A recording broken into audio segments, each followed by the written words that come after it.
Hey, what's going on, guys? So today we are tackling how you can learn new skills incredibly quickly. And over the course of this video, I'm going to share a 4-step process that you can use to take any skill, whether it's related to school or your future career, or whether it's just a fun one like guitar or cooking, and break that skill down so that you can learn as much as you need to about the most important parts and then start practicing them effectively so you can gain basic proficiency really fast. Now, this process we're going to talk about applies to any skill because at its core, skill development, whether it's really physical like basketball or whether it's really mental like mathematics, it's all learning. As you intake information about the skill and as you practice it, you're forging new neural pathways in your brain, you're connecting them with other neural pathways, and you're strengthening them over time. As you do this, you move through what's called the 3-stage model of skill acquisition, which starts with the cognitive stage, where you're just learning about the skill and you're just forming those neural pathways, and then moves into the associative stage, where you're doing a lot more practice, and now you're able to sort of self-reflect and pick out mistakes and change things based on those mistakes,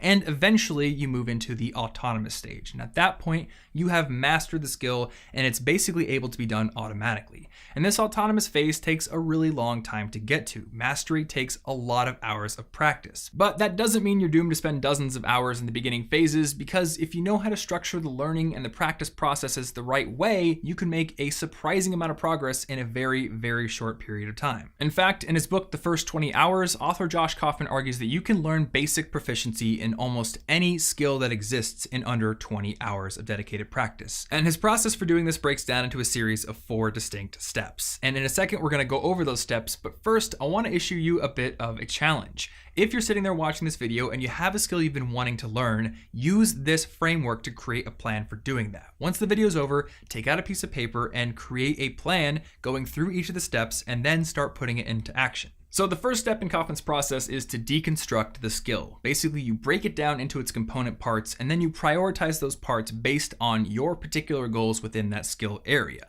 Now, to give you an example, let's talk about playing the guitar.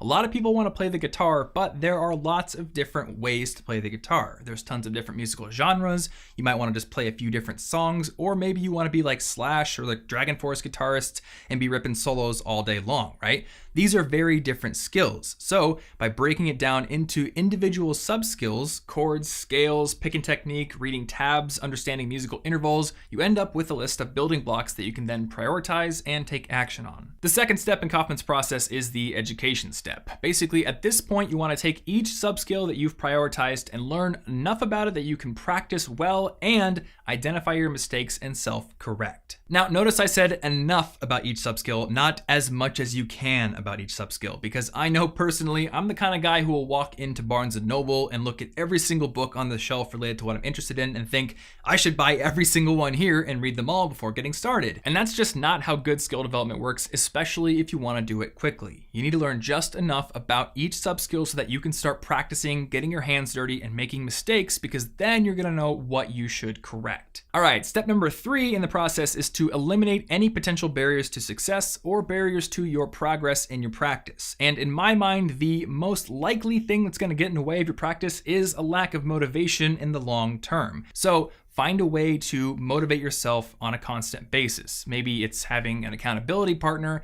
maybe it's joining a forum where you can talk about your interest, or maybe it's just making a record of every single day you practice so you can see a chain developing that you don't want to break. All right, so skill has been deconstructed, learning has been done, and barriers have been sliced in half with a samurai sword. We are now on the 4th and final step of the process, which is simply to practice deliberately. In the first 20 hours, Josh Kaufman's rule is that you should practice deliberately until you've achieved your goals for each sub-skill that you prioritized, or until you've hit 20 hours of dedicated practice. And what he recommends is that you actually practice by using a timer or a clock and track the amount of hours you put in, because when you're practicing something difficult, it can be really easy to overestimate how much time you spent practicing. Now that we've gotten through that 4-step process, I want to give you a few additional tips you can use to make your skill development journey even more successful. And the first one is to identify the work of somebody who is a master or somebody who is where you want to be analyze that work as best as you can, and then try to imitate it. Now, a lot of people are going to say this is copying, this is ripping people off, but actually,